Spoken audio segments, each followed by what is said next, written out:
Hello, welcome to Roundtable Special Series Global South Next Generation Voices and Visions. I'm Niu Honglin.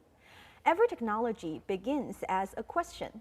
What if machines could hear like humans? What if mathematics could reveal patterns we couldn't see? What if the Global South didn't just use technology, but built it, defined it, and gave it purpose? Our guests today carry these questions to their work. Today we're going to discuss technology, but more importantly, we're going to see how young minds from the Global South define science itself in a different way. Allow me to introduce my guest today. We have Nie Ziyun, Project Manager of AI Translation Software with iFlyTech. Welcome to the show. Hello. Thank you. Hello. And we have Jawad Sisay. He is from Sierra Leone. He's a computer science graduate from the Beijing Institute of Technology and currently a machine learning research member of the open science community at Cohere Labs. Hello to you. Hello. Hi. And also we have Shalekh Lal from India. He's a scientist and machine learning researcher from the Beijing Institute of Mathematical Sciences and Applications. Thank you all for coming to the show. I am very excited because today I get to talk to three young scientists who are very talented in your line of work, too talented that I cannot even begin to describe what you do. So how about you do that for me yourself? So Ziyun, how about we start from you. Can you explain to us exactly what is the project that you're doing and maybe some fun projects that iFlyTech is doing currently? Okay, so I want to share some technologies that we always want to do, like speech technology, computer vision, and natural languages processing and connective intelligence. Yeah. I think since iFlyTech started back in 1999, we always believed in developing these very key technologies. And I think the most exciting thing I want to share this year, we have launched our Spark X1 model.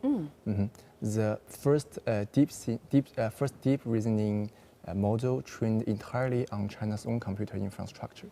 And so as for breakthroughs, I think Spark X1 performance as well as top international models, while 10 times smaller.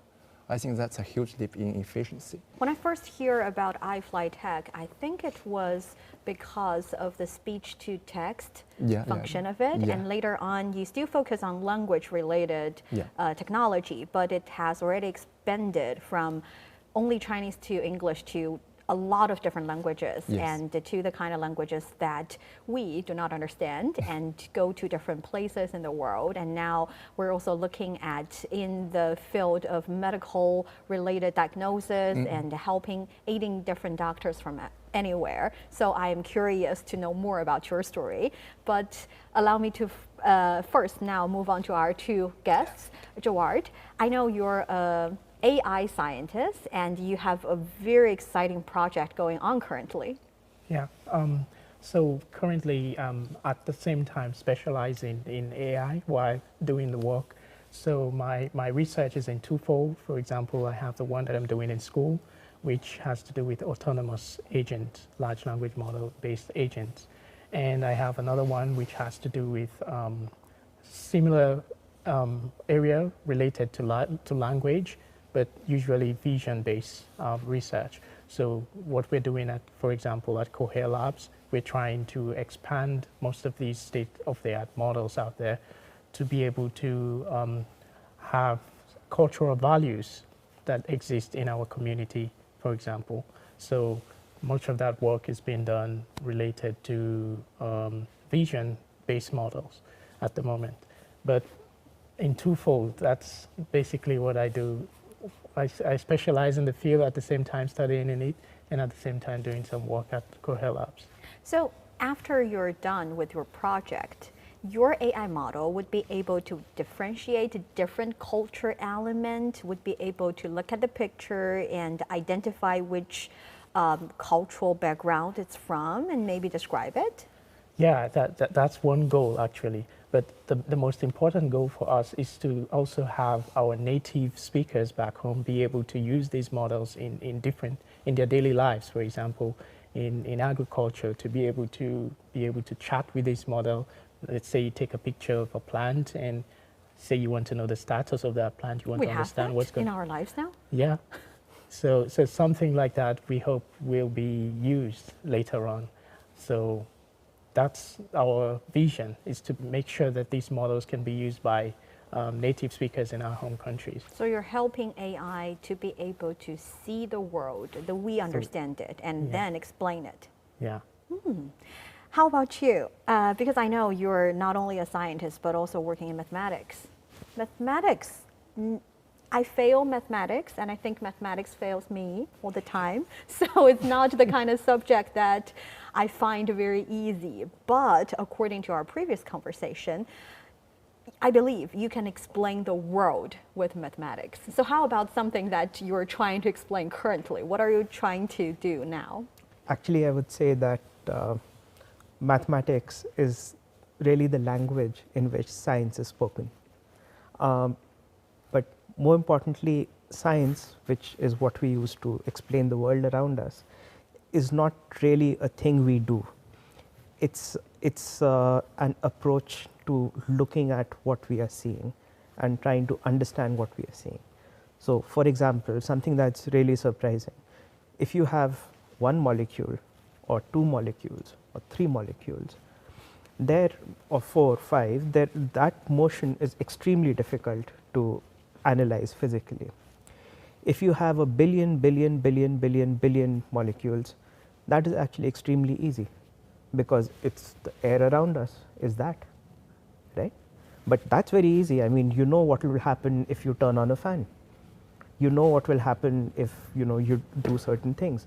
And that's because there's actually a simplicity in how lots of things together arrange themselves.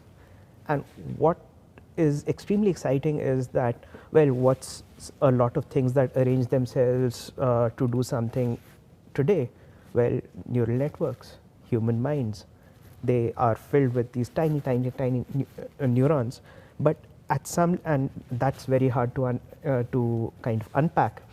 But if you say that, well, let me forget about what each neuron is doing, at least at some pathological level of, but let me forget about that and let me see what the system as a whole, what is it doing, how does it behave, what happens if I poke it here and it does something there, right? That is actually a really powerful way of looking at AI, which comes directly from physics, which comes directly from this idea that there is simplicity in the whole, which is not there in its constituent parts. So that's one of the things which we are looking at now, to use, say, physics ideas to help AI. We are also using AI to help our physics ideas. That's another story that we are working on. It sounds very theoretical, but I kind of get what you're saying here. That is, we're trying to look at the world from a perspective of the AI, and having AI looking at the world from our perspective, so we can somehow communicate in a way that we can understand AI better, and having AI helping humans better. Because I think that's the final goal, isn't it? Is having the technology improving lives all around the world. And that is why no matter what kind of projects you're currently working on, at the end of the day, we all hope the application of it can benefit people around the world. Take iFlight Tech, for example. We see iFlight Tech working on speech recognition for a really long time, and medical diagnosis. And you mentioned Spark Desk already. And I'm curious because, yes, it's helping me a lot, helping my daily work. But you also wish that it can help people all around the world. Yes. But while you're taking your technology, your application, your projects to overseas, do you encounter unexpected challenges? Do you feel like having the applications growing in different soil can result in different flowers and different fruits? Yeah, as you mentioned, I think AI technology has indeed reached human level performance in some tasks. And even in some situations, I think it's much better than me. Yes. But our final goal isn't about outperforming humans or chasing Replacing pure humans. technologies breakthroughs. It's about making AI practical and useful tools to help people connect with each other and break down barriers. So as for challenges, I think, because today our topic is about the global south, and so our first step in these countries is tackling language and cultural differences. So to solve these problems, we launched our Spark multilingual large language at Expo, ICN Expo in this September, which especially designed for multilingual languages like Thai, Malay, and Vietnamese. And also we using our translation tools like, as I mentioned before, AI translators and apps to help Chinese business to work smoothly with their partners across ASEAN. So, and actually, it's very hard to get one thing in one day, right? So we need to step to step to solve all these questions. Before our conversation, I talked to Jawad a little bit, and you were being very, very moderate about what you're doing, but you're saying that you're only recognizing or helping AI recognizing different patterns, helping it to have visual recognition over a cultural element. But what you're doing is helping a relatively niche language. By saying niche, I don't mean to diminish your culture and language. I'm just saying it's not many people speak it like Chinese or English, but it is a real problem and it's a real issue in China as well. In China, I think we have, if I remember it correctly, over 130 different dialects, not to mention there are more accents. So preserving these niche languages and these local cultures is as important in China in any other countries as well. So that's why I am asking the question to you, all of you as well, that is in the process of helping AI understanding the mechanism and understanding human culture, human emotion, hidden meanings, humor, irony, all these things. Is it about the structure? Is it about coding? Or is it more about database? To point out, like I mentioned before, so the code can actually be the same. So the language doesn't have much, how do you call it, much to do with the code. So you can have, for example, you can have a model being trained in one language, and let's say we want it to support another language. You can use the same code that you used to train the previous model, but just with an additional layer of data. So much of it has to do with the data at some point in time. But in language, for example, natural language processing, there's one additional layer when it comes to language models, which we call tokenization.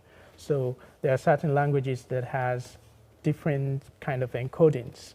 So during tokenization, you would need maybe to write some code that can, or maybe train a tokenizer that can learn some of these patterns in this particular language. So that maybe might be the only additional layer. But at a fundamental level, the training code can be the same for different languages.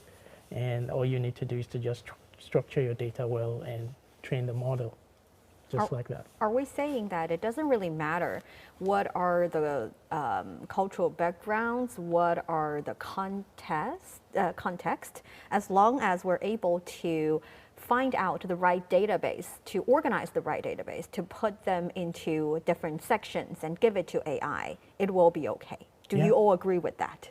Yeah, I agree with that. As long as you have a well structured data, like data in terms of high quality in language, then you can train a model to learn. Even the smallest model can be able to learn something from that data. Yeah. We all agree with each other. We're on the same page here. Yeah. I believe so. I'm asking this question because you work in different fields, you're from different countries, but because you work in the area of scientific research and development, you have the same basic understanding. And I'm curious, is that because of the nature of science, or is it because that you talk to each other through summits, on forums, you communicate with each other all the time, and you communicate with fellow scientists in your fields as well? So do you usually go to these kind of science-related forums and summits and international conferences? And do you feel like it's necessary, it's important, it's a good occasion to go to as a scientist? When you go to conferences, because you say that you go to a conference and you say, I have this fantastic idea. Somebody from the audience says, no, you don't. So, or actually they say that, okay, I have some questions about your fantastic idea. What about this? What about this? What about that? And even though we are all scientists working in the same field, we have different ideas, motivations. And when you interact with those questions, some of them are cooperative, some of them are adversarial. But when you interact with those questions, it's remarkably helpful towards refining your own ideas. So in that sense also, like these kind of Global South initiatives where people can come together and discuss things, I think I wouldn't even be able to call them important, because I cannot imagine a world in which they do not exist and things are able to work. That is the communicating part. You talk to each other, you inspire each other. How about when you cooperate with each other? We people from the Global South countries, we are usually seen as places with a bit more challenges and a little less advances. But I don't know if that's the case in the scientific world. I don't know where we are globally, to be more precise. There must be in some areas that we're being really good at, and there must be some areas that we're working together, and definitely there must be some areas that we still need a little bit hard working to catch on. Can you paint that picture for me? So let's say in terms of collaboration, which is very essential in scientific research, for example. So what you need is what I believe most Global South nations are facing today. It's not that these issues of limited resources, limited compute, or not having enough funding and stuff like that. They are all there. The only main problem is how fragmented all of these things are. So I think what we need more is shared infrastructure and shared ambitions in order to be able to solve our problems. Because at a fundamental level, when you come to look at some of these issues, they are so common among us, among our nations, that we can actually innovate through similar realities as opposed to just having abstractions. So I believe if we try to foster more, how do you call it, joint research programs, for example, or let's say exchange programs, for example, between schools and something like that, and we try to unify ourselves in that way and be able to come up with useful research ideas, just like you mentioned, going to conferences. That's another way we could do some of these things. We eventually will be able to stand out there amongst the world. Yeah, and I want to add one thing. I think collaboration is quite important because on one hand it can amplify great ideas, and on the other hand it can make sure that ensure that resources can follow to where they are needed most. I think that's quite important. Yeah. At the same time, I'm going to bring about a question that is a little bit practical. Let's call it practical. That is doing research, developing large models or training models, or finding out applications that didn't used to exist and put it into the real world for people to use it. All these requires money. It requires funds. We know that in 2024, research and development investment exceeded 3.6 trillion yuan. That is about 500 billion US dollars in China, and it ranks the second in the world with almost 250 billion yuan invested in basic research. We mentioned the importance of basic research. And also, I've also got information, very interesting information about China is now home to over 5,100 high-tech enterprises. And in 2024, 524 companies from the Chinese mainland were listed among the world's top 2,000 industrial R&D investors. And bear with me, industry now produces about 90% of notable models, yet academia still contributes much of the most cited foundational ML research. So I'm curious, what is your view over the investment, to start with, the government investment in R&D? Do you think it's important enough, or do you think it's significant enough? Because we all know it's very important. And the second is, how do you view the different roles between scientists working in industries and scientists working in scientific institutions in the academia world? I think it's crucial because typically public research, of course now it's less with say DeepSeek and all, who really do almost a revolutionary kind of open source sourcing, which other AI companies typically don't. But usually the research that comes out of academia is niche, it is open source, so anyone can read it, the codes are available, the papers are available. So, and these are also the people who give talks, which are technical talks about how they did what they did. And in the talks there is cross questioning. So that means that there's a lot of knowledge available for free. You can literally go go online, watch a video about how the best model was developed. In terms of funding, especially when it comes to AI, much of the money goes into compute because it's very expensive. We use specialized computers to train models, these GPUs. They are not cheap. So much of that money goes into compute. For the area wherein you have, let's say, you have the government provide some kind of funding, that's actually good, that's helpful. But what you need the most is talent, because where there is talent, then money will come, investors will come. So I believe the key aspect first is to ensure that we have a strong talent base. And once that is available, then everything else will eventually follow in terms of development, in terms of building state-of-the-art models and so on. So, yeah. The reason I'm asking about money as well as what are some barriers is because I feel like when it comes to especially the research ability and also application ability of the Global South countries, we ask, what are the major challenges? We want to know, is it effective scientific collaboration across the Global South?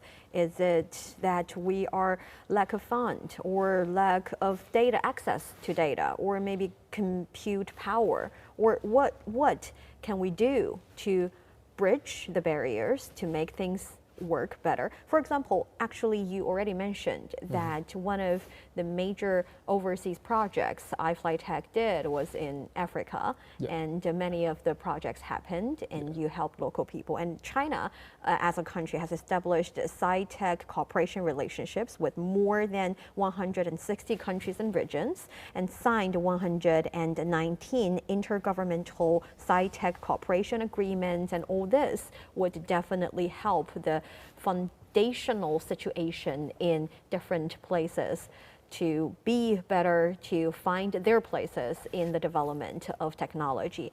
And I'm curious to know, because you work in the area, I can only do research on the internet, but you are working in the field and you talk to other fellow scientists. Do you know any real examples of technology helping local people bring up the livelihood of, the community? I think the real challenges we need to face, like resource gapping, or funding shortages, or collaboration barriers, are not isolated issues. I think these things could reinforce each other.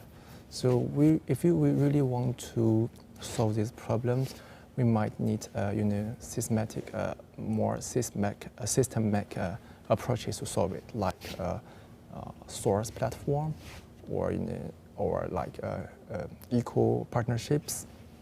Yeah, so back to your question, and so what we do to really help local people. So as I said before, and we launched our Spark multilingual language to especially in some South Asia languages like Malay and Thai and so on. And I think sharing technology is just about building trust. Our final goal is truly help these users. So we have built a full ecosystem of translation tools, including hardware and software, like AI translators, like AI translation earbuds, and iFly Trans application, and simultaneous interpretation systems. Also like transcription and translation systems in meeting. So all these products I mentioned before form what we call iFly Tech AI Translation Matrix. And these products are helping more and more people and companies to communicate with each other better and solve their real and practical problems. So we use AI all the time, but some people, maybe they are more familiar with the knowledge, so they can find a better model for them. For some other people, working or living in remote areas, they lack the knowledge, they lack the access to all the information. Maybe they cannot perform as well, even with the help of AI. So in that sense, I'm worrying about equality in the future. It can, with the fast development of technology of AI, definitely we can make the world a better place by helping everybody having access to information, to technology. But it can also be possible that those who are already smart, intelligent, having access and having resources would have more access, more resources. So do you think, are there any effective solutions or effective strategies or right path for technology or technological development to reduce inequality in different communities, in different countries, in different groups of people? I think there are, what you say is a genuine concern. I think, and this is not something that is unique to AI. Anytime there's a new technology, it tends to bring a lot of people at the same level. It also tends to exacerbate inequality. For example, you could use your technology to make a really fast sports car for one person to buy. You could also use it to make a really good bus service for connecting people who might otherwise find it really impossible to move for their own economic interests. Yeah, both things are possible. I think this is something which has to do more with our values as a society than AI in general. Mm-hmm. Yes. In order to, for example, fight inequality in technology, one of the best solutions I am in full support of is open source. So wherein you open your research and allow people to actually to learn from what you've done, and not just open it like just give out the weights or give half of what you've done, but to open it fully end to end so that people can actually reproduce these models. And that's one way you could help, say, stop, how do you call it, technological inequality in that particular area. Actually, I have to admit that AI technology might make social inequality worse, but that's why we see it as our very important responsibility to handle and solve it, especially like companies like us. So I think we are working on this in two main ways. The first is we are making our technologies more accessible. For example, like speech recognition for minority languages. We ensure that elderly people can communicate with devices just using their voice. Or similarly, like real-time speech-to-text technology, we can help people like for disabled, hearing disabled to know this word. And the second is we focusing on bringing our key technologies into some very important areas in society, like education and healthcare. Through our smart classroom solutions, we are delivering our high quality education in the rural schools. And with our AI, like medical assistant, everyone can get a reliable and professional report or healthcare support anytime, anywhere. So I think that's what we want to do. And as a company, as Aflatech, our really role is to actively build these bridges, yes, to solve all these problems. So You might say some things are genuinely transformative, like space programs. So you might say that why does somebody in the global south need a space program? Actually, isn't it just a vanity project? Actually, it's not. You need the space program so that you can look at weather data. That weather data helps you organize your agriculture. It helps you move people away when there are going to be environmental disasters. So what looks like a vanity project is actually something crucial to the well-being of these people. So in that sense, actually, it is really important. I mean, to go back to the kind of questions you're asking about the global south, it's really important to have these things developed amongst ourselves so that, the people who need it are the people who build it. I think you're totally right. China has its very own AI-related weather forecast large model. And also, by the way, we call them very beautiful romantic names, like the teacher or the master of rain, or the ones who's flying up, well, 雨师 and 扶摇, these are the masters, well, the names of the AI models. And I believe you're right. It ended up having something to do with social value, collective social value, with policy, with government strategy, what are the direction we're moving towards. But at its core, it's also very important that scientists like you are discussing these questions, because you are the one who is really doing the groundwork, leading the scientific development. So let's end up with this question I'm curious about, that is, what is your final or biggest vision for the Global South scientist community? What do you think that in 5 years or in a decade that we can move to as? What is the future forecast in your world for the Global South communities? For me personally, I hope to see, especially from where I'm from, I hope to see young people from my part of the world to move away from just merely being users of these imported technologies and be able to actually be creators of them in the first place. So I would love to see, let's say, Global South nations be pioneers in research, in engineering, in science. And I think if we have structures that actually push this kind of agenda forward, the next generation of young people will not just join the future, but they will actually change it, and they will shape it in a way such that following generation will also benefit. The stories of technology was often told from top to down. How to say? It's like it's shifted by a few established hubs or centers.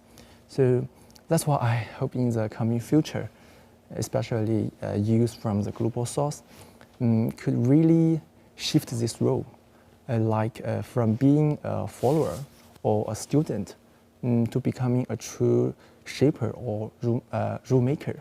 So that's, I think, quite important. Maybe in the one day we can do that.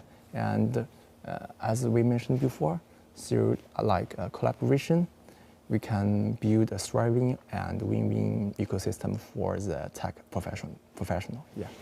Technically speaking, science and technology is just another tool that we're building. And human beings have been crafting tools for thousands of years. And if we can master all the other ones, no reason we cannot master this one as well. And that brings us to the end of today's show. Thank you so much for being with us. This is Global South Next Generation Voices and Visions. And thank you, my amazing guests, so much for joining our show. Thank you. We'll see you next time. Bye. Bye.